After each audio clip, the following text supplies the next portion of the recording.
자, 여러분 안녕하십니까?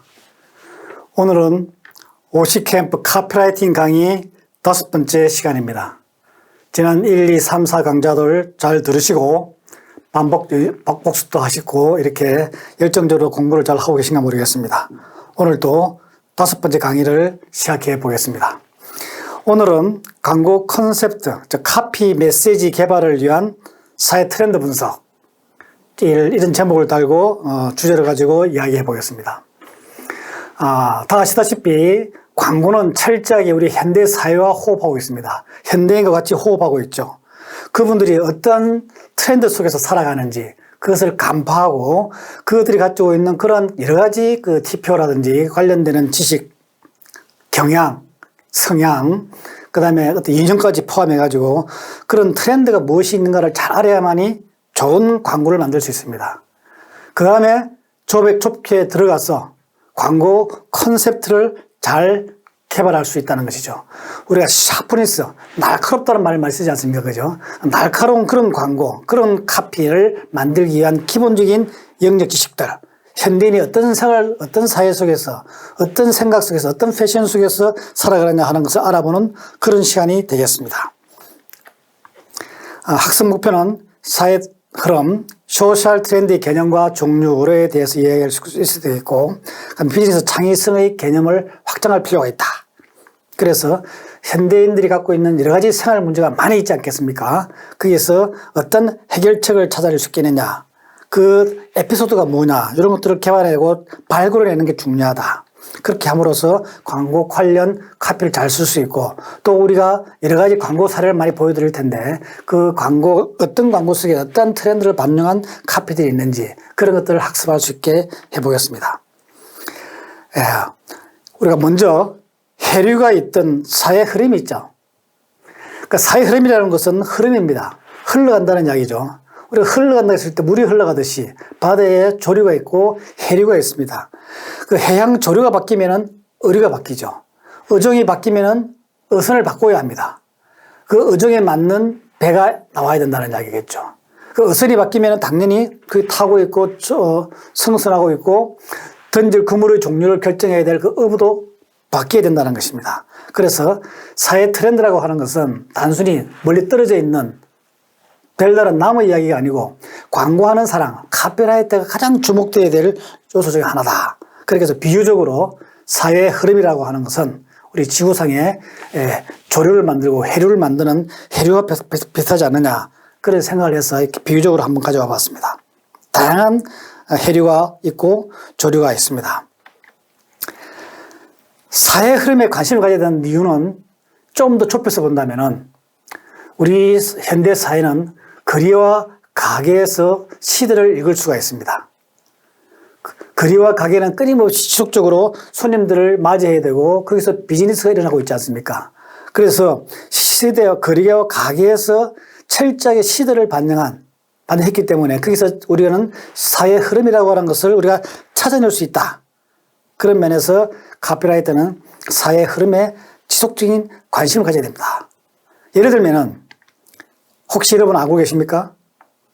요즘 편의점에서 가장 많이 팔리는 상품이 무엇인지 아시겠습니까? 그런 거죠. 우리가 조금만 관심을 가지면 다 알 수 있는 이야기인데 관심을 가지지 않는다면 먼 이야기, 어려운 이야기가 되겠죠. 가장 많이 팔리는 상품은 바로 담배입니다. 역설적이죠. 핸드폰 마켓클리가 아주 신선식품 배송으로서 아주 인기가 있는데 마켓클리에서 주문이 가장 많은 상품은 어떤 게 있을까? 쭉 나와 있죠. 현대식품 특허에서 가장 잘 팔리는 상품은 무엇인가? 경복궁에 영양갈비탕부터 많이 나오고 있죠. 그러니까 여기 나와 있는 특정 품목이 중요한 게 아니고 카피라이터는 사회 흐름 속에서 소비자들이 어떤 걸 좋아하고 있고 어떤 생필품, 어떤 먹거리를 가지고 있는지에 대해서 관심을 가져야 된다. 왜냐? 거리와 가게에서 시대를 읽을 수 있기 때문입니다. 또 우리 히트 상품이라든지 시청률 높은 드라마라든지 관객 동원이 많은 영화, 우리 흔히 이야기할 때 1000만 동원 영화, 최근에 이제 베스트셀러 도서의 제목 많이 나오고 있죠. 특히 올해와 내년에 패션 관련은 뭔가 이런 것들에 대해서 지속적으로 여러분들이 카피라이터라면 관심을 가져야 된다. 그 원석을 구할 수 있는 게 바로 소셜 트렌드, 사회 흐름이다. 이런 이야기죠. 최근에 이제 디지털 마케팅 패러다임이 많이 바뀌고 있다 그러죠. 4P에서 4C에서 4E로 바뀌고 있습니다. 여러분들 많이 배웠고 교과서에서 나오고 있는 전통적인 마케팅의 4P는 상품과 가격과 유통과 프로모션이죠. 이제 20세기에 21세기에 들어오면서부터 고객, 4C, 고객과 가격과 컨비니언스, 편의성과 커뮤니케이션이 중요하게 되어 있죠. 이제 앞으로 2020년 이후 특히 디지털 마케팅 패러다임 전환 시대에는 소비자 경험이 중요합니다. 그 다음에 어떻게 참여하고 있고 어떤 열정적으로 에반젤리스트를 하고 있고 연수있지 애정을 가지고 있느냐. 그래서 끊임없이 전도할 수 있느냐. 자기가 좋아했던 거, 자기가 먹어봤던 것을 끊임없이 그냥 댓글을 달고 다른 사람한테 공유하고 전파하기를 원하고 있죠. 그래서 이러한 소비자의 흐름은 디지털 마케팅 패러다임의 변화로 우리가 확인할 수 있습니다. 이것도 마찬가지로 소셜 트렌드라고 하는 항목으로 본다면 중요하게 카피라이트가 주목해야 될 분야다. 이런 생각을 할 수 있습니다. 그 다음에 우리가 중요하게 다뤄야 할 것은 바로 세대 구분입니다. 왜냐? 우리는 소비자를 찾아야 되고 소비자 속에서 그들의 욕구를 찾아내야 된다는 이야기죠. 그래서 우리 사람이 만드는 겁니다. 카피라이트는 이러한 세대에 대한 어떤 특징, 그 사람들이 어떤 인생 경험을 공유하고 있고 어떤 가치와 행동과 태도를 가져가 있냐는 것이 굉장히 중요하지 않겠습니까? 그러한 것을 포괄적으로 특징적으로 세대 구분을 해주는 게 있다. 그러니까 당연히 세대 구분에 대한 이야기도 우리는 알아야 되겠습니다. 우리가 인류는 세대 분류를 6가지로 한다 그러죠. 가장 위대한 세대, 1900년대에서 1924년 사이에 태어나 대공황 여파 속에서 제2차 세계대전을 겪고 전후 부흥을 일궈왔던 아주 전통적인 기성세대죠. 그 다음에 30년대에서 45년 사이의 생으로 이야기할 때 침묵세대라고 합니다. 이때는 뭡니까? 전쟁 이후에 고난과 궁핍의 시대였죠. 그죠? 그래서 사일런트 세대라고 합니다. 그 다음에 55년부터 64년대는 특히 우리나라에서 그런 특징적으로 나타나고 있죠. 전쟁, 6.25 전쟁 이후에 어떤 많은 희생이 생겼기 때문에 새로운 우리 후손, 자식들을 키우고 미래를 대비하겠다는 의미에서 많은 우리 아이들을 낳았죠. 그래서 특징적으로 베이비 부머 세대라고 합니다. 55년부터 63년 세대입니다. 지금 이 세대가 지금 우리 사회에 가장 핵심적인 역할을 하고 있고, 이제는 이제 퇴직에 들어갔습니다만은 가장 중요하고 인구가 많은 세대에 속합니다. 그 다음에 60년대부터 80년대 초반생, 한 40대 전후가 되겠죠. 바로 X세대입니다. 그 다음에 최근에 이제 밀레니얼 세대라 그래가지고 80년대에서 90년대 세대, 30대 되겠죠. 밀레니엄 세대. 그 다음에 최근에 가장 중요하게 각광받고 있는, 그 다음에 소비 경향을 나타내고 있는 Z세대입니다. 20세에서 30세. 보통 이제 2030 세대를 많이 이야기합니다. 그 다음에 최근에 이제 2019년도 코로나 때문에 코로나 전후 세대와 후반 세대. 그래서 코로나가 C니까 C 세대라 그러죠. 그래서 before C, after disease. 그래서 우리 전통적으로 알고 있는 기원 전 BC, 기원 후 AD를 이야기할 때 코로나와 비교해서 이렇게 대비하기도 합니다. 아무튼 최근에 그 소비자 세대로서 부상되고 있는 밀레니얼 세대하고 Z세대, 우리가 합쳐서 MZ 세대라 그러죠. 이런 세대들이 어떤 특징을 갖고 있는가에 대해서도 카피라이터는 많은 공부, 많은 학습을 하셔야 좋은 카피를 쓸 수 있고 좋은 아이디어를 낼 수가 있다. 최근에 코비드19가 있었는데 동아약품에서 국민생활건강 캠페인으로서 이런 역할을 하고 있습니다. 철저하게 우리 코로나 시대에 지원해가지고 나온 그런 광고라 볼 수 있겠죠. 국민생활건강 캠페인. 질병 1차, 2차, 3차 예방. 당신은 어떤 예방을 하십니까? 그래서 동아약품이라고 하는 것이 일반 브랜드 광고를 하지 않고 이 세대에 어떤 시대의 정신이 흐르고 있느냐라고 하는 데서 부응해서 맞춘 어떤 일회성 광고가 아닌가 싶습니다. 그 다음에 MZ세대의 특징을 나타내고 있는 게 취향저격입니다. 앞에서 말씀드렸습니다만 MZ세대가 갖고 있는 특징들은 철저하게 온전히 나답게입니다. 나답게. 그래서 그러한 그러한 메시지 자체를 바로 광고에 바로 싣고 있습니다. 온전히 나답게. The Genesis라는 새로 신차에 대한 광고를 하고 있습니다. 이것도 결국 무슨 말이냐면은 MZ세대가 갖고 있는 세대적인 특징, 취향적이더라. 자기 자신의 중심으로 사고하고 판단하고 거침없이 자기 의견을 발언하는 그러한 세대의 특징을 잘 나타내고 있습니다. 그러니까 이런 중대형의 어떤 승용차입니다만은 그 세대의 특징을 잘 나타내기 때문에 취향적이를 나타냈고 그 취향적에 해당되는 카피 메시지를 온전히 나답게라고 바로 쓰고 있다.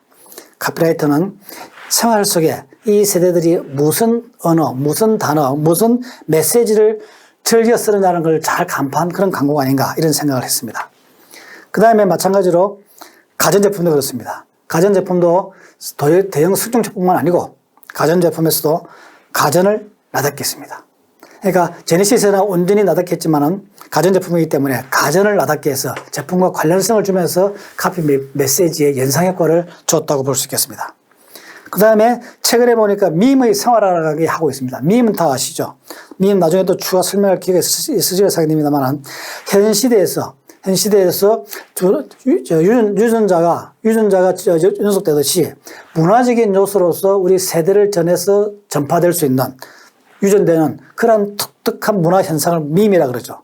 그래서 유튜브 채널 지평에서는 밈의 생활화라는 주제로 시리즈로 에피소드를 펼쳐서 영상을 만들고 있고 최근에 조회수가 500만을 돌파했다 이런 보도를 본 적도 있습니다. 그러니까 무슨 말이냐면은 이 세대가 어떤 특징을 가지고 있는다는 것을 잘 간파해야만이 그것을 주제로 광고 카피를 만들 수 있다 이런 말씀을 강조드리는 것입니다. 자, 최근에는 빅데이터 시대이죠. 요즘에는 이제 4차 산업혁명과 이후에 인공지능과 가까운 로봇, 인공지능, 빅데이터, 클라우드 이런 이야기를 많이 하고 있는데 빅데이터에 모든 정보, 지식, 카피가 다 들어있답니다. 특히 카피라이터는 빅데이터에 대한 관심을 많이 가져야 될 것입니다. 거기에는 모든 인간 심리학, 진화 심리학, 행동 심리학, 니즈와 원츠, 그 다음에 트렌드 다 들어가 있다는 거죠. 이러한 것들을 반영한 광고가 우리 눈에는 너무너무 많이 보이고 있습니다. 여러분들 조금만 주의 있게 보신다면 광고 카피 하나하나가 전부 다 이런 데이터와 다 연계되어 있다. 이걸 여러분들이 확인할 수 있을 것입니다. 2% 부족할 때 BC 탑포인트 카드, 투싼 TBCM, 바카스 TBCM. 특히 투싼 TBCM 같은 경우에는 나중에 여러 강의 중에서 여러 가지 설명할 수 있는 기회가 나올 것입니다. 또 카피 하나를 여러분들한테 다 설명해 드릴 예정입니다. 어떻게 카피를 쓰고 있고 어디서 이런 카피가 나왔느냐라고 하는 것을 우리가 같이 한번 이야기할 수 있는 기회가 있을 것입니다. 그 다음에 최근에 팝콘 브레인이라죠. 팝콘 브레인. 디지털 기기에 익숙해서 뇌가 현실에 무감각해지는 현상이란 말이죠. 그러니까 순간순간 짧게 이야기한다는 이야기죠.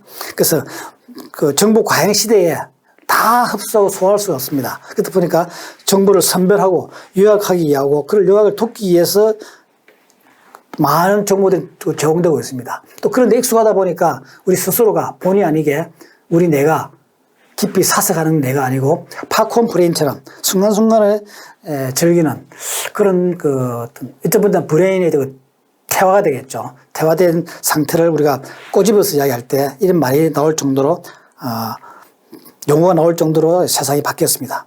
결국 우리 큐레이션 때문에 생긴 현상이라고 볼 수 있겠죠. 아무튼 그런 자체를 우리가 거부한다는 게 아니고 그러한 소비자들이 갖고 있는 성향, 취향 이런 것들을 이런 데이터를 통해서 우리가 알 수가 있고 찾아내야 된다. 그 찾아냈을 때 그 카피는 힘을 얻는다는 이야기죠. 그 다음에 편의점 이야기가 또 나오는데 우리는 모든 흔적들이 다 남습니다. 신 말고는 누구라도 데이터를 제시해야 된다. 제대로 다룰 수 있는 정보부터 착실하게 정리하는 것이 원칙이다. 그래서 우리는 빅데이터에 대비해서 우리 스몰 데이터라고 그러죠. 개인이 갖고 있는 데이터입니다. 그래서 최근에 보니까 편의점 사양이라 그래가지고, 굉장히 그 편의점에서 일어나는 다양한 에피소드들, 그런 것들이 영상화되고, 쇼폼으로 되어 있고, 그 미니 시리즈처럼 돼가지고, 계속 화제가 되고 있다는 걸 우리가 알 수가 있습니다. 왜냐하면은, 편의점이라는 것은 대도시의 삶을 압축하고 있죠. 거기는 철저하게 아주 좁은 공간이지만 매뉴얼화된 시스템과 거기는 다 익명성이 보장되어 있습니다. 그러면서도 그 속에서 안락함과 불편함 없이 잘 살아가고 있다는 것이죠. 또 그다음에 앞에서 우리가 편의점에서 많이 팔리는 제품이 뭐냐라고 물어봤습니다만은 구매 패턴과 생활 패턴을 읽을 수도 있다. 편의점이라고 하는 것은 그야말로 스몰 데이터, 빅 데이터의 집합체입니다. 그 다음에 이제 A4K 퀴즈라 그러죠. 8개 주머니로 도와주는 어린애들이라 이런 이야기죠.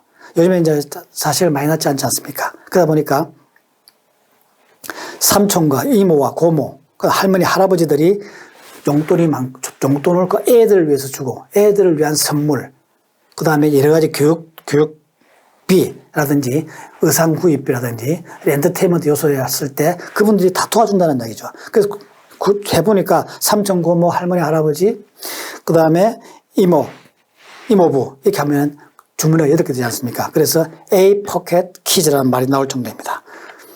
그 다음에 브랜드 액티비즘입니다. 브랜드 액티비즘은 브랜드 행동주의입니다. 브랜드 행동주의. 우리 지난번에 제 첫째 시간에 칸 광고제가 광고라는 이름을 버림으로써 모든 것이 광고가 될 수 있는 길을 열었다는 말씀을 드린 적이 있는데, 브랜드가 선한 동기뿐만 아니라 브랜드를 통해서 우리 사회를 개선하고 사회 문제를 해결하고 사회에서 휴머닝과 자연과 어떤 것을 그런 걸 확장시킬 수 있느냐 하는 것을 브랜드가 행동으로 보여줄 때 소비자들은 그 브랜드를 구매하게 된다는 것이죠. 자, 그런 면에서 그런 행동을 브랜드가 사회 성향, 사회 트렌드와 맞추어서 바뀔 때, 기업의 철학이 당길 때 그런 것을 우리는 브랜드 액티비즘이라고 그러죠. 그 최근에 우리 ESG라고 하는 것이 많이 화제가 되고 있는데 연동해서 보시면 되겠습니다. 대표적으로 보니까 제가 젠틀몬스터라는 걸 보니까 그런 굉장히 강한 브랜드가 아닌가 이런 생각을 해서 제가 자료를 가져왔습니다. 브랜드는 사물이나 기능이 아닌 하나의 인격체입니다.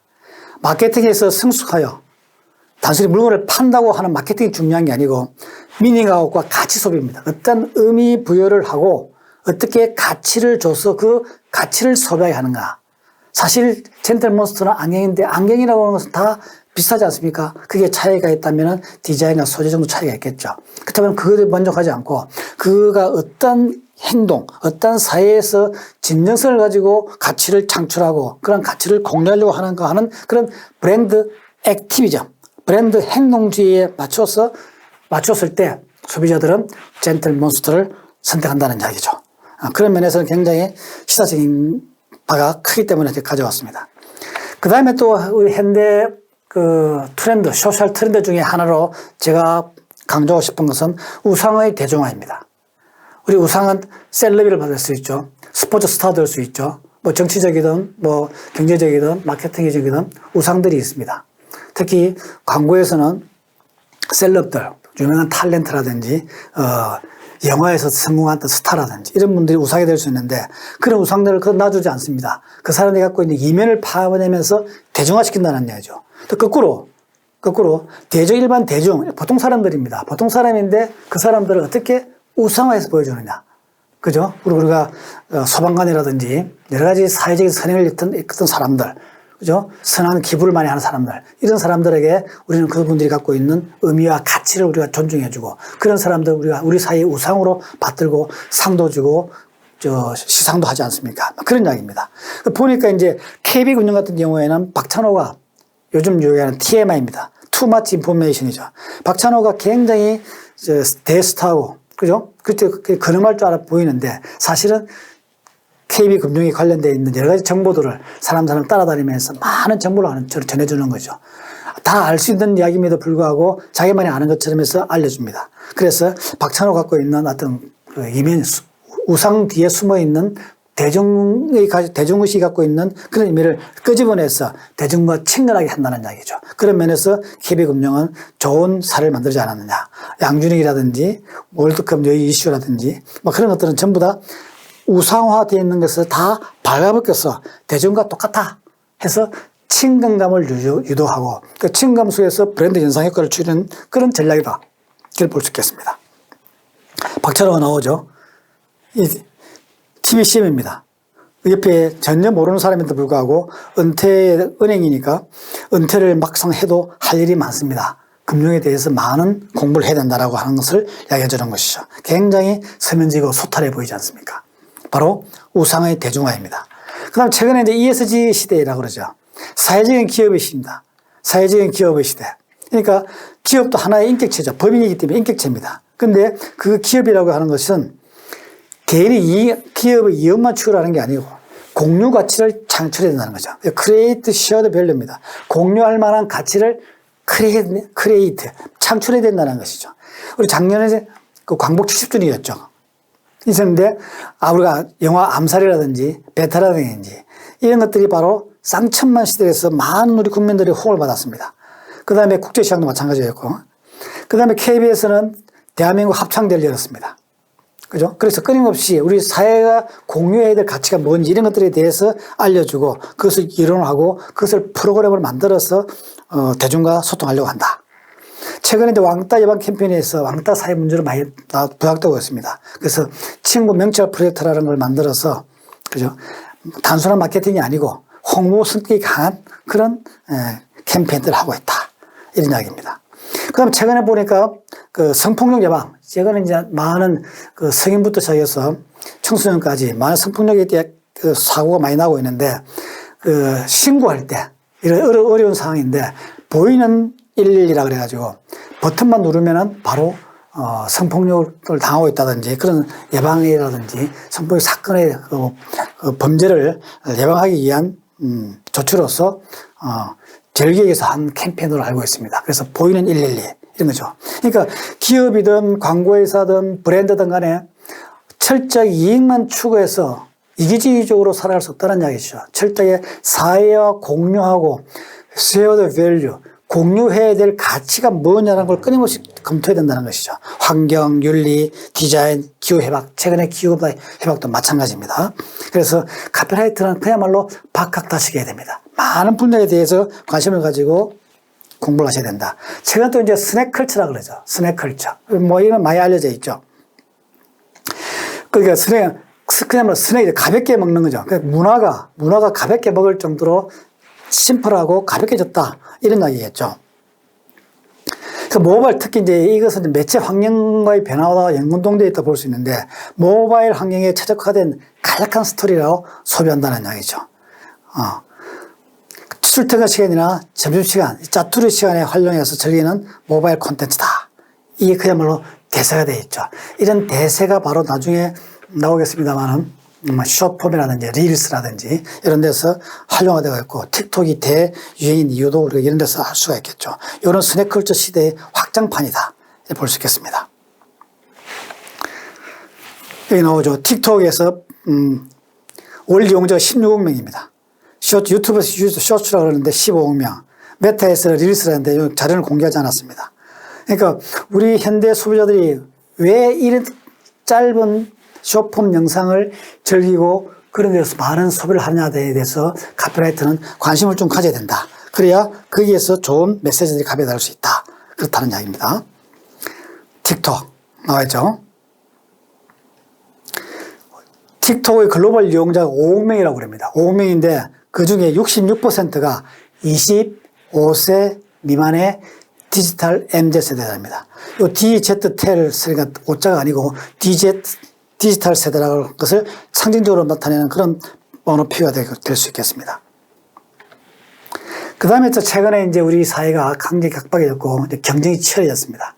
그러고 평생 직장이 아니고 이제 평생 직업으로 다 돌아섰죠.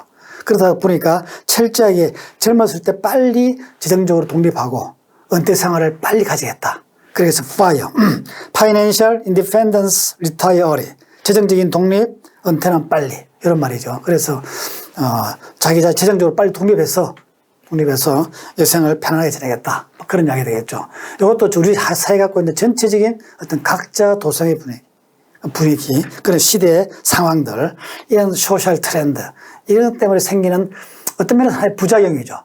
그죠? 평생 직장을 가지고 지속적으로 근무를 해야 되는데, 이게 파이어 쪽이 좋다 나쁘다라고 하는 가치 판단을 하는 게 아닙니다. 아니고, 카피라이터가 소셜 트렌드를 알아야 되고, 거기에서 우리는 소비자와 접점이 될 수 있는 많은 중요한 메시지들을 개발할 수 있다.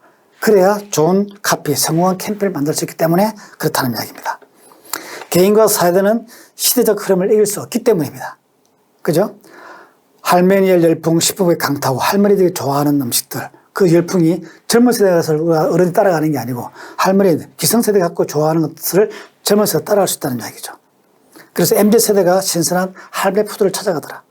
할머니 세대의 취향을 선호하는 밀레니얼 세대라는 건 역설적이죠. 반대가 됐다는 것이죠. 그러면 최근에 이제 막 포켓몬빵이라든지, 그 다음에 펫 식품이 어떤 활성화되고 있다든지, 레깅스를 중심으로 한 에스테틱 시장, 이런 것들도 우리가 좀 더 관심을 가지고 왜 그 레깅스가 유행했는지, 그 속에 있는 소비자 사회 심리, 그죠? 사회학적인 심리가 뭐냐고 하는 걸 알아야 된다는 거죠. 최근에는 왜 전기자동차, 메타버스까지. 그 다음에 이제 이런 디지털 구독시가 되면은 이런 디지털 시대에 맞는 그런 상품과 기업이 나오고 그런 메시지, 그런 광고 포맷이 나오고 광고 카피가 그렇게 된다는 것을 제가 보여주는 단적인 예가 되겠습니다. SK 매직입니다. SK 매직은 그야말로 렌탈 회사죠. 이 어떤 카피가 됩니다. 뉴스를 구독하면 세상 보는 눈이 넓어지죠. 콘텐츠를 구독하면 인생의 재미가 커집니다. 그렇다면 말이죠. 생활을 구독하면 어떤 일이 일어날까요? 파티가 일상이 되고 살수록 건강해지고 우리는 신나게 쓰기만 하는 그런 생활 구독, 상상했던 생활, 지금 시작해 보세요. 생활 구독 SK 매직. 그래서 자막도 바로 생활을 구독하면 어떤 일이 일어날까요? 우리 일상적으로 구독, 신문부터 시작해서 영상부터 시작해서 많은 구독 경제가 일어나고 있는데 이제 SK 매직도 이러한 세계에 들어와서 소비자 여러분들과 함께 만나겠다. 이런 메시지를 들려주는 것이죠. 그러니까 카피라이트가 생활 속에서 이런 아이디어나 흐름이나 소셜 트렌드를 모른다면 이런 아이디어, 이런 카피를 만들 수가 없겠죠. 방금 말씀드렸지 에슬레저입니다. 에슬레저. 운동도 하면서 즐긴다는 거죠. 그죠? 그러니까 엔데믹 시대에 아주 힘들고 했을 때 그런 경기를 파괴하고, 그죠? 비대면 시대에. 그래서 성공한 브랜드들이 잭스믹스하고 안다르 이런 것들이 유명하죠. 많이 팔린 걸로 알고 있습니다. 바로 광고나 메시지도 바로 나오고 있습니다. 거침없이 뻗어보자 두 다리를. 그래서 생활 속에서 이런 운동과 레저를 함께 하는 그런 경계 파괴된 그런 여성들의 그 생활 라이프 스타일들을 보여주고 카피하고 있습니다. 지워지지 않는 고정력. 그죠? 그 다음에 최근에 이제 애완견, 반려견들이 그냥 1,500만 세대가 반려견과 연관되어 있다는 말을 많이 하고 있죠. 그러니까 유한양이라고 하는 제약회사도 펫과 관련되어 있는 그런 사료를 만들어서 광고를 하고 있고 또 그렇게 사업을 확장하고 있습니다. 이런 건 굉장히 시사하는 바가 큽니다. 우리가 카피라이터는 단순한 카피만 쓰는 사람이 아니라고 그랬죠. 시대를 읽고 생활 문제를 해결할 수 있는 해결책을 제안한다고 그랬죠. 나아가서 카피라이터는 광고주한테 새로운 사업 영역을 제안할 수 있는 제안력도 있는 게 훨씬 더 경쟁력이 있습니다. 그런 면에서 유한양한테 이런 폐 관련되어 있는 사료나 약품들을 개발하기를 제안한다면 굉장히 호감을 얻으리라 믿습니다. 자막에 사료를 먹는 소리를 들어보세요 해서 따다다 사료를 먹는 소리가 막 들립니다. 근데 왜 맛있는 사료는 소리부터 다릅니다. 수분 육즙이 가득하니까 먹어보면 압니다. 이제부터는 소프트하게 유한양의 웰로펫. 그 유한양이라고 하는 제약에서 갖고 있는 신뢰성을 바탕으로 해서 새로운 사업 영역을 개척하고 거기에 맞는 광고를 제안하고 있다. 이런 겁니다. 하림도 마찬가지입니다. 하림. 밤늦게 야근하고 들어와도 반겨주는 건 땡땡이뿐. 야, 자식보다 낫다. 이런 생활을 우리가 흔히 목도하고 있죠. 우리 주변에서. 그런데 왜 사람이 못 먹는 것을 먹고 있니? 확인했어요. 사람이 먹는 식재료로 만든 100% 휴먼 그레이드 더 리얼 푸드. 하림이죠. 더 리얼 푸드에서 더 리얼이 된 거죠. 그래서 밥이 부약이에요. 그러니까 마치 애완견은 우리가 그야말로 반려견입니다. 한 가족입니다. 그러니까 그 반려견한테 왜 다른 경쟁적 제품들 약간 비방하는 걸 포함하고 있죠. 왜 못 먹는 것을 주느냐? 분노할 수밖에 없다. 왜? 그렇게 중요한데 왜 못 먹는 걸 주려고 그러냐? 이제 하림이 사람이 먹는 걸 개발해왔던 하림이에서 만든 그런 반려견 먹이를 사 먹이라. 밥이 보약이다 해서 인간 생활하고 대치하면서 비유하면서 이 시대상을 적나라하게 보여주고 굉장히 액션이 크죠. 분노하는 목소리를 보여줍니다. 그런데 왜? 라고 하는데 방점을 찍었습니다. 이때 카피라이트 역할이 중요합니다. 카피라이트가 그냥 순순히 흘러가는 흘러갈 밋밋한 카피를 쓰는 게 아니고 그 중에서 왜 강조해야 되고 왜 무엇을 강조해야 되고 어떤 흐름 속에서 핵심 메시지가 소비자들한테 공감을 크게 할 수 있을까라고 하는 것을 간파하고 그 카피를 강조해서 보여주고 그 카피에 맞는 비주얼 또는 인물, 퍼스널리티의 어떤 연기를 유도할 수 있어야 된다는 말씀이죠. 그런 면에서 이 하림은 카피라이팅이라고 하는 것, 카피라이팅 작품의 관점에서 본다면 굉장히 시사하는 바가 큰 자료가 되지 않을까 해서 제가 일부러 가져왔습니다. 이거 이제 시리즈로 나옵니다. 남자가 이렇게 화를 내고 여자가 화를 내죠. 똑같습니다. 흐름은 똑같죠. 왜? 그런데 왜? 라고 해서 뒤에 자막도 보여주고 아주 분노한 목소리로 보여주는 것이죠. 그렇게 해서 소비자들한테 굉장히 강한 낙인 효과를 줘서 오래 기억하게 만들고 있습니다. 더군다나 하림이라고 하는 사람이 먹는 식품을 만들고 있는 회사의 신뢰를 바탕으로 하고 있습니다.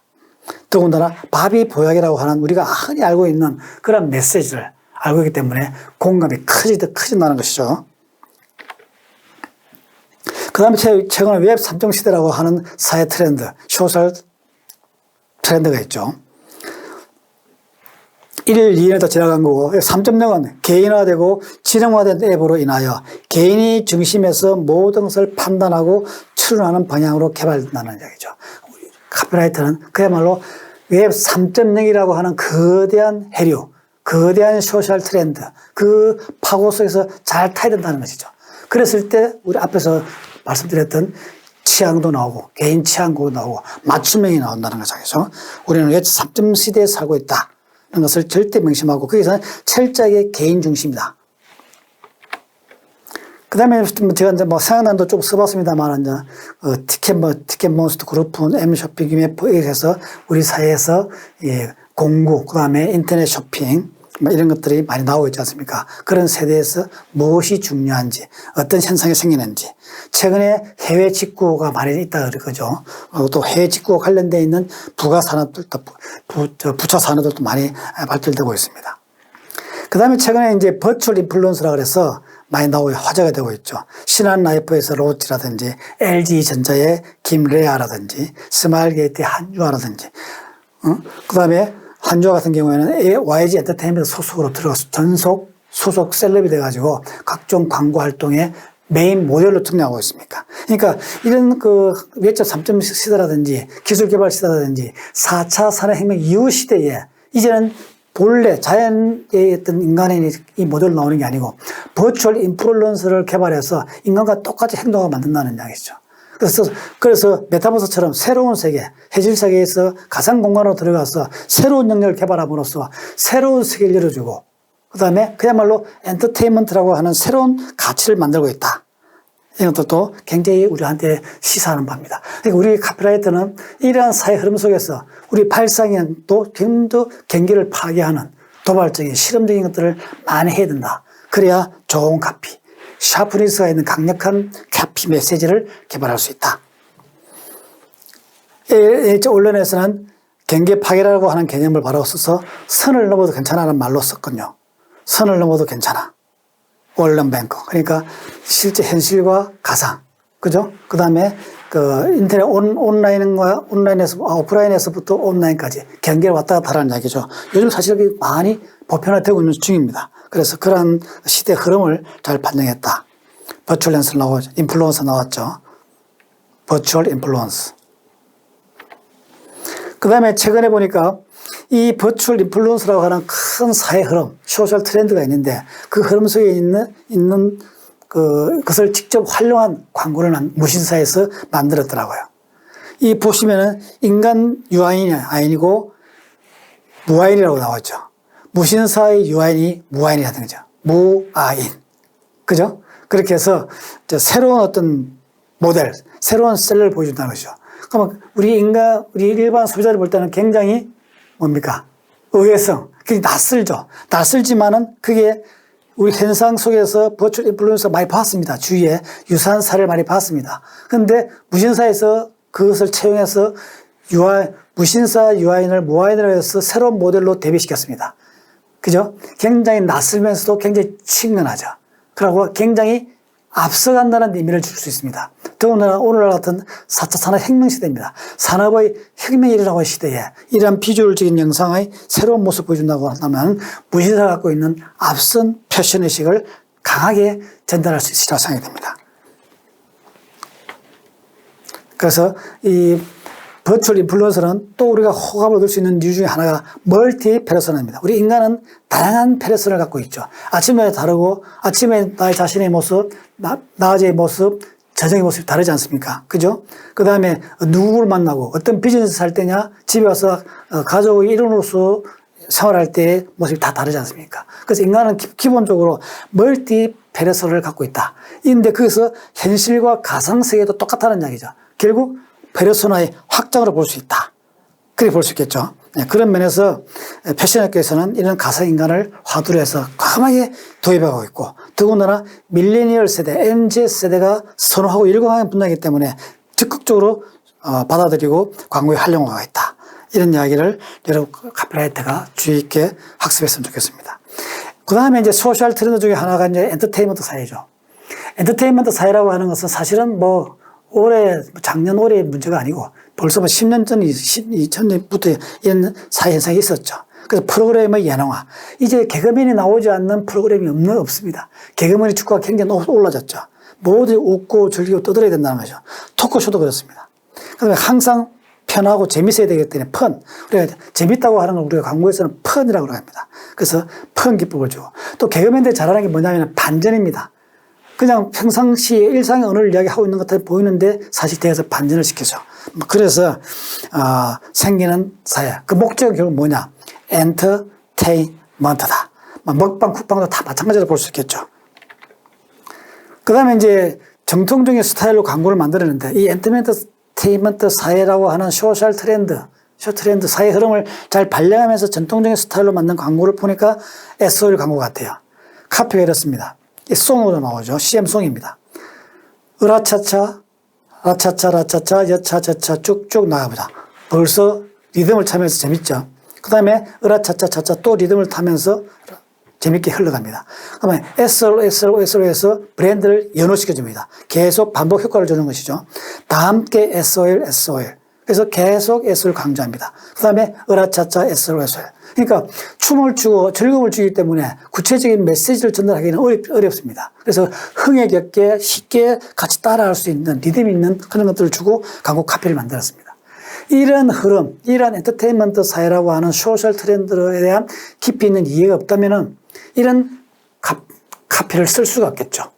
그런 면에서 우리가 굉장히 우리한테 시사하는 바가 크다고 볼 수 있겠습니다. 그 다음에 구도일입니다. 구도일은 무슨 뜻인지 아시겠습니까? 밑에 보시면 부동산 투기로 서민의 희망을 빼앗은 앵두사로 나오죠. 그래서 서민들에게 공감하면서 보여주면서 결국 재미있게 캐릭터를 만들어서 광고한 것입니다. 그 다음에 보니까 갤럭시 S22에서 최근에 보니까 리얼 마케팅 쇼를 합니다. 이제는 이제 브랜드를 정통적으로 특징을 설명하고 사용 방법을 하지 않습니다. 전부 다 영상으로 사용 설명서를 다 알려주지 않습니까? 근데 한 발 더 나아가서 이제는 소비자를 참여시켜서 브랜드 사용법을 알려주는 그런 프로젝트를 진행하고 있고 그것을 영상으로 SNS나 유튜브 영상에 올려가지고 화제작을 만들므로써 브랜드를 알려주는 그런 전략을 쓰고 있습니다. 그래서 갤럭시에 쓰고 있는 프로덕션 OE가 대표적인 케이스가 아닌가. 그야말로 리얼 마케팅 쇼입니다. 찐팬들과 함께하는 리얼 마케팅 쇼가 되겠습니다. 그런데 이것도 한 편 만들지 않습니다. 4편, 5편 시리즈를 만들어서 화제작이 될 수 있고 또 필요할 경우에는 실제 소비자들의 참여를 받아서 신청을 받아서 주인공을 만들어줘서 광고를 하는 그런 새로운 우리 광고의 변화. 그래서 결국 창의성의 변화입니다. 이 단순한 정통적인 30초 광고가 아니고 3분, 4분짜리의 창의성으로 테스트하고 경쟁하는 시대가 되었다. 그때 카피라이트가 굉장히 중요하고 그때 카피라이트가 그렇게 중요한 이유는 소셜 트렌드에 대한 이해가 깊기 때문에 그런 것이다. 그 다음에 이제 말장난 언어유입니다. 개그 시대를 말씀드렸죠. 아날로그 감성을 디지털 시대의 차별화 전략으로 활용하고 있습니다. 오케이를 옆으로 돌리면 시대죠. 그래서 오케이가 아니고 주식회사가 된다는 이야기죠. 그래서 가족 같은 회사, 부채도사, 금융빙신, 금융사신, 개소리, 불가사리에서 굉장히 언어유희와 말장난을 막 합니다. 그런데 결국 그것을 다 알죠. 아, 말장난하고 있구나, 틀릴 거 있구나 하는데 영상 보여주는 것은 굉장히 또 과장된 그런 영상들을 보여줍니다. 그래서 결국 친근하게 다가가서 그 브랜드를 연상시키기도 하고 전달하고자 하는 메시지가 무엇이라고 하는 것을 확인해야 된다는 것이죠. 그러니까 기본적으로 광고라고 하는 광고 한 편 가지고 다 모든 걸 해결할 수가 없습니다.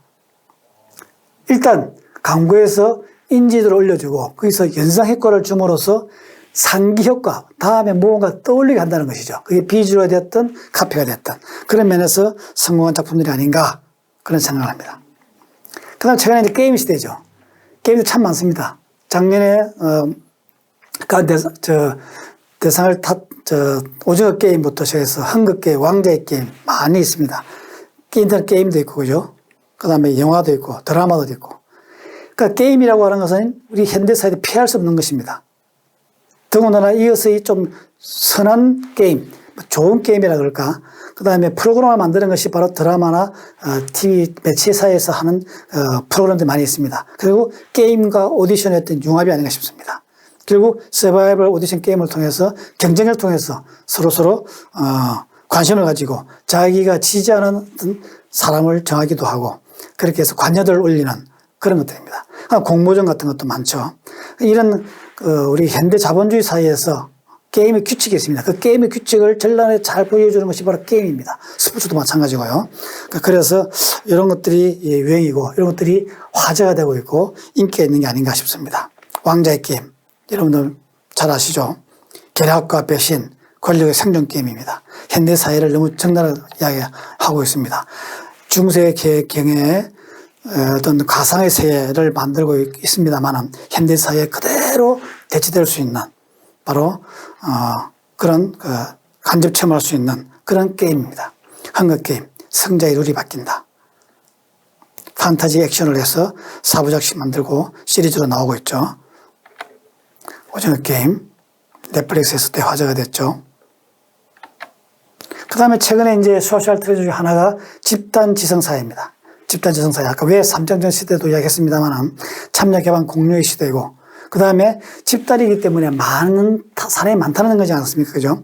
그 다음에는 한 개인이 한 분야에 대해서는 많이 알 수 있지만은 우리 사회를 움직이는 여러 가지 갈등이나 복합 상호작용 관계를 설명하고 이야기를 힘듭니다. 그래서 많은 사람, 다른 분야에는 많은 사람들이 나와서 같이 MC를 보고 같이 토론하고 같이 이야기를 함으로써 전체적인 지적인 능력, 지적인 파워를 키운다는 이야기죠.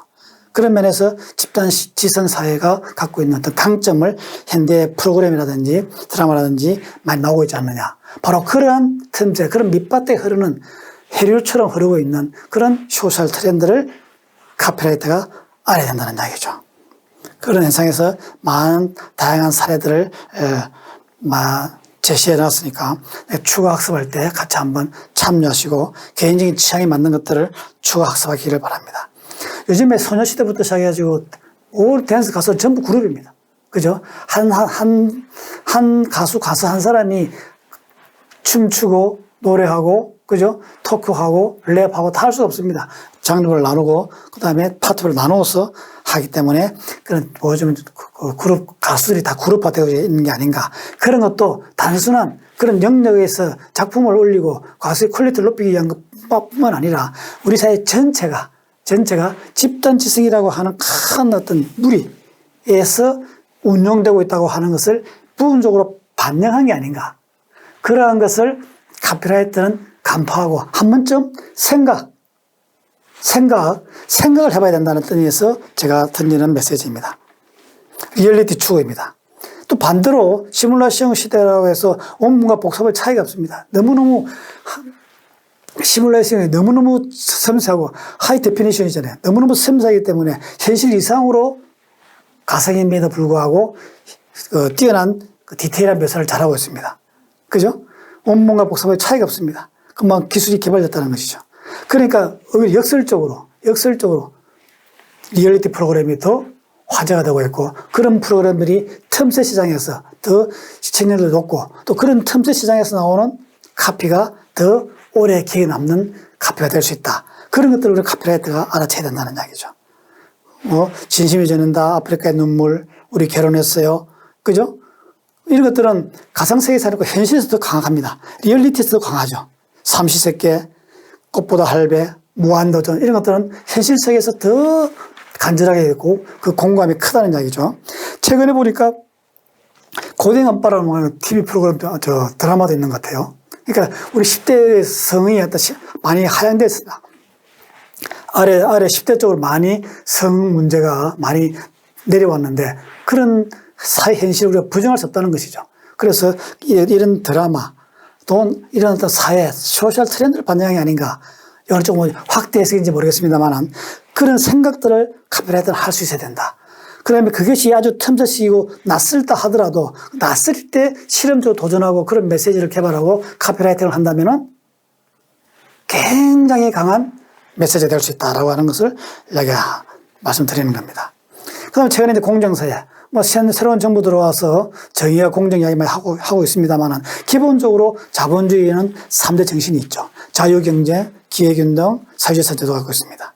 그래서 앞에서 잠깐 했습니다만 오디션 프로그램이야말로 여러 가지 이제 조작이나 이런 게 있어서 안 되겠습니다만 오디션 프로그램이야말로 진정한 공정사회를 구현하는 것이다. 복면가왕도 어떤 면에서는 그 자체도 재미있습니다만 아무도 그죠? 편견을 가지지 않고 고정관념이나 선입견을 가지지 않은 상태에서 가장 잘하는 가수가 누구냐를 찾는 작업입니다. 어떤 면에서는 공정사회를 구현한다고 볼 수 있겠죠. 자, 그런 것들이 이제 전통적인 광고주, 대형 광고주, 나이키에서 이런 광고를 했습니다. 이런 공정과 관련해서 Just Do It이라고 하는 30주년 캠페인인데 이 2019년도 칸 크리에이티브 효과상과 대상을 받았습니다. 굉장히 화제가 됐던 광고고 광고인이라면 한 번쯤 봤을 만한 그런 광고입니다. 콜린 캐퍼니라고 하는 흑인 럭비 선수입니다. 이 친구가 정치권의 반대 의사를 표현해서 무릎을 꿇고 했던 그런 어떤 에피소드가 사건이 있었는데 그 사건으로 인해서 콜린 캐퍼니라는 흑인 럭비 선수가 재계약을 못하고 그 팀에서 방출이 됩니다. 그 선수를 나이키가 계약해서 30주년 기념 캠페인을 한 겁니다. 무언가를 믿는다는 건 모든 것을 잃는다는 것임에도 불구하고 하는 행동이다. 하는 행동이라고 하는 것은 뭔가 믿기 때문에 한다는 이야기죠. 확신이 섰기 때문에 한다는 이야기죠. 자기도 그렇게 해서 기성 정치권의 반기를 들었다. 그러한 콜린 캐퍼닉의 어떤 공정, 정의 정신을 나이키는 받아들이고 그것을 30주년 기념 캠페인의 테마로 잡았다. 그래서 굉장히 화제가 됐고 이 실제 판매도 굉장히 크게 기여했던 그런 성공한 캠페인으로 알려져 있습니다. 그 다음에 최근에 보니까 이제 월드비전 광고를 보니까 우리한테 좀 시사를 많이 했습니다. 월드CM의 60초 광고입니다. 세계 시민편인데 우리는 어느 한 나라의 시민이 아닙니다. 그죠? 나는 지구의 아픔을 외면하지 않겠습니다. 그렇게 해서 이제 한 개인이 아니고 우리 사회, 우리 지구를 위해서 여러 가지 정의로운 일을 하겠다고 하는 그런 메시지를 가지고 카피 메시지를 가지고 광고를 하고 있습니다. 카피 읽어보겠습니다. 세계 시민 선언입니다. 나는 지구의 아픔을 외면하지 않겠습니다. 누군가 바꾸겠지라는 기대를 버리겠습니다. 가시적인 선행을 경계하겠습니다. 도움의 영역을 한정짓지 않겠습니다. 아이들의 꿈을 지켜주겠습니다. 거창한 계획보다 행동부터 하겠습니다. 지금 해야 할 일을 다음 세대에 넘기지 않겠습니다. 피부색, 언어, 사는 곳이 다르지만 하나된 마음은 지금 세계를 바꾸고 있습니다. 우리는 어느 한 나라의 시민이 아닙니다. 우리는 세계 시민입니다. 월드 이즈 원, 월드 비전. 그렇게 해서 어려운 모습, 굉장히 먹지 못하고 고생하고 생명 유독한 그런 것들을 보여주는 부정적인 어떤 표현보다는 좀 더 긍정적이고 세계를 선하게 만들기 위한, 그죠? 그러한 세계를 만들기 위해서 우리는 월드 비전을 활동을 하고 있다라고 하는 것을 알려서 공감을 얻었던 그런 광고 메시지라고 생각이 됩니다. 그 다음에 통수가 경기 파괴 시대입니다. 아까 말씀드렸습니다만은 세대 취향 구분하지 않고 할매가 MZ세대를 따르고 MZ세대가 할매를 따른다 이야기했죠. 소비자 생산자 구별이 없습니다. 온오프라인 경기 파괴됐죠. 시청자 전환은 필수입니다. 요즘 어떤 프로그램, TV 프로그램일지라도 오프라인의 TV 프로그램일지 하더라도 소비자 시청자들의 전화를 받고 서로 상호 소통하면서 프로그램을 만들어가고 있습니다. 그죠? 이런 현상은 어제 오늘 생긴 게 아닙니다. 우리 사회에 완전히 정형화되어 있다고 볼 수 있겠습니다. 최근에 이제 흑인 모델을 쓴 광고들이 자주 보이더라고요. 호텔스 컴바인의 CM도 마찬가지입니다. 이 친구가 최근에 조금 화제가 되고 있는 그런 모델로 알려져 있습니다. 그죠? 이 친구를 모델로 해서 나와서 호텔 찾는데 호텔 컴바인을 이용해라. 최저가에 최저가를 찾아준다. 이런 이야기를 하고 있습니다. 그래서 화제가 되고 있는 물을 연습으로서 시선, 아이캐치 역할을 해서 시선을 잡고 그 메시지를 공정하게 확대 재생산하는 그런 전략, 그런 카피 포맷을 갖고 있다. 이렇게 보시면 되겠습니다. 그 다음 최근에 프로의 시대입니다. 프로의 시대. 과거에 우리 유튜브가 나오기 직전에는 UCC라고 해서 사용자 생산한 콘텐츠라고 했는데 이제는 PCC입니다. 프로가 창조한 콘텐츠만이 대접을 받습니다. 우리가 생활의 달인이라는 프로가 굉장히 화제가 되고 있죠. 개그 콘서트 보면은 달인 코너가 따로 있습니다. 그죠? 스타킹도 마찬가지입니다. 그 다음에 남자의 자격인데 박할리라고 하는 오케스트라의 음악 감독을 쓰고 있습니다. 그러니까 진정한 프로가 세상을 지배하고 있다고 하는 것을 보여주고 있고 그 진정한 프로가 지배하고 있는 것이 바로 우리 사회 트렌드다라고 하는 것을 알려지고 있습니다. 최근에는 이제 긱경제라고 하는 게 화제가 되고 있습니다. 탤런트 뱅크 CM입니다. 그죠? 플랫폼 개발하는 거 잘 돼. A값은 끝났는데 투자 받는 거 어렵네 해서 어려운 문제도 이야기해 줍니다. 근데 그걸 왜 다 혼자 너가 다 하려고 그러느냐? 바로 탤런트 뱅크라고 하는 것을 찾아라. 필요한 전문가, 검증된 전문가를 바로 탤런트 뱅크에 찾을 수가 있다. 왜? 지금은 긱경제 시대다. 긱경제 시대는 꼭 필요할 때 꼭 필요한 인재를 들어와서 그 문제를 해결하고 프로젝트 끝나면은 해산하는 그런 경제죠. 말하자면은 평생 직장의 개념이 없는 거죠. 그야말로 프리랜서 시대라고 볼 수 있는 것이죠. 그런 시대를 지금 부정만 할 게 아니고 그게 옳다, 그렇게 해야 된다, 하지 말아야 된다고 하는 가치 판단을 하는 게 아닙니다. 우리 사회가 이런 긱경제 시대, 프리랜서 시대로 바뀌고 있고 그런 시대에 맞는 에피소드 개발, 카피 메시지 개발, 스토리보드를 작성해야 된다. 그 말씀을 드리고 있는 겁니다. MCN 많이 활성화되고 있죠.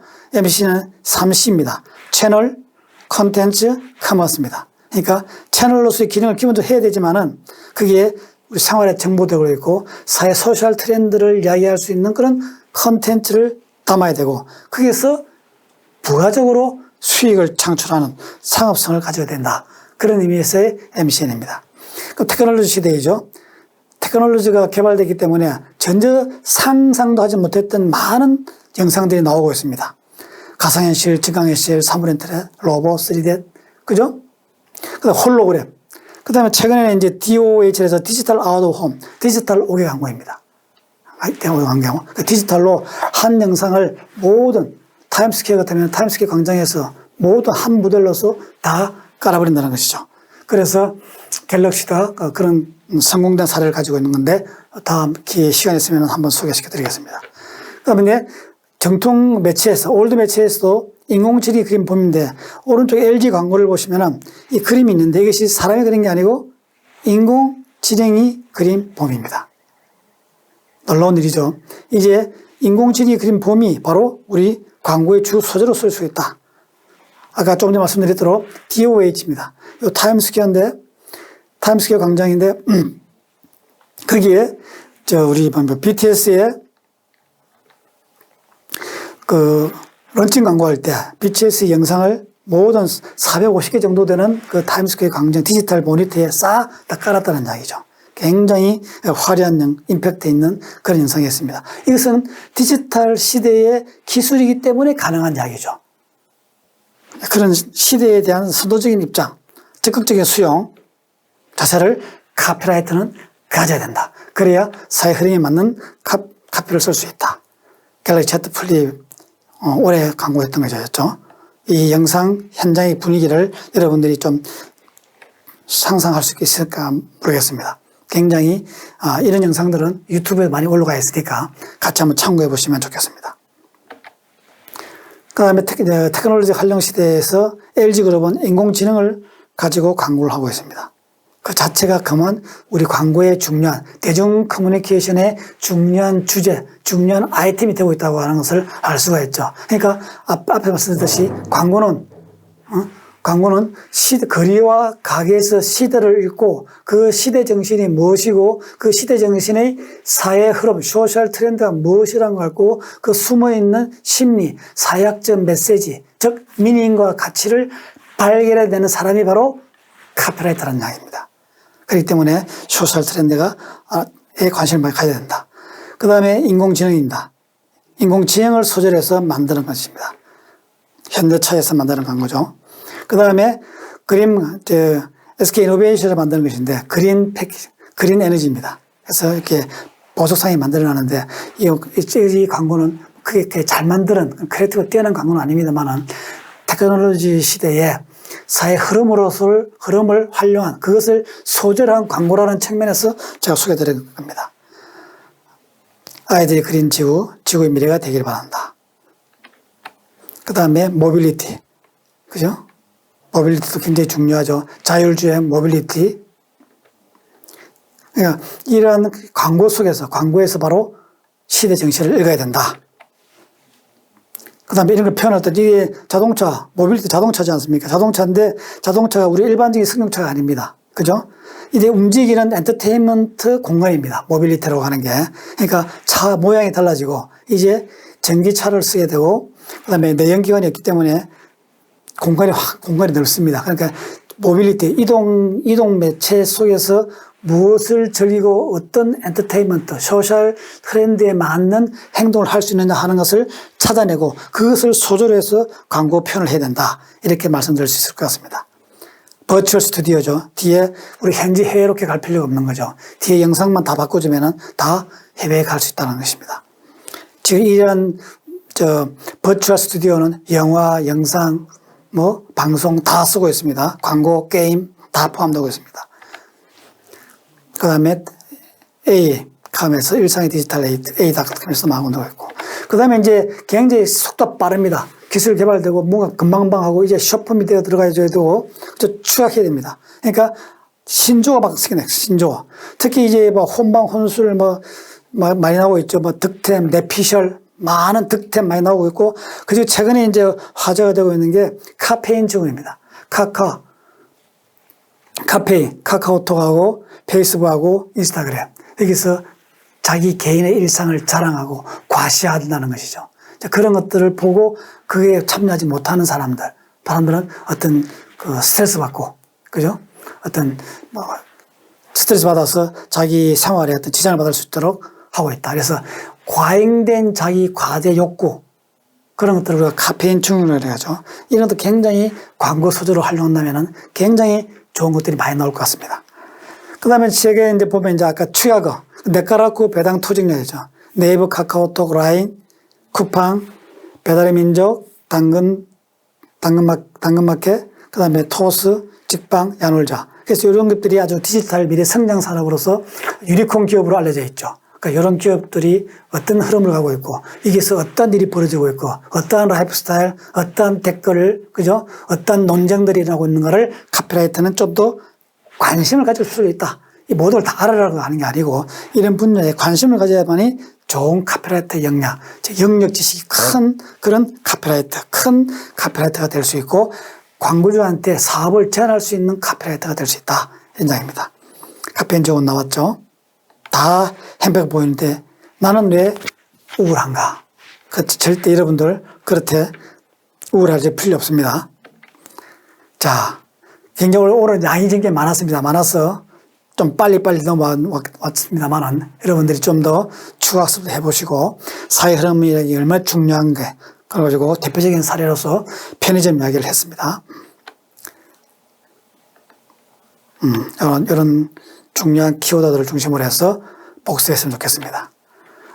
정말 긴 시간 너무 자료를 많이 보여드렸는데 하여튼 열중해서 마지막까지 경청해 주셔서 대단히 고맙습니다. 오늘 오시캠프 카피라이팅 5강 강의를 마치겠습니다. 다음 6강 시간에 뵙겠습니다. 대단히 수고하셨습니다.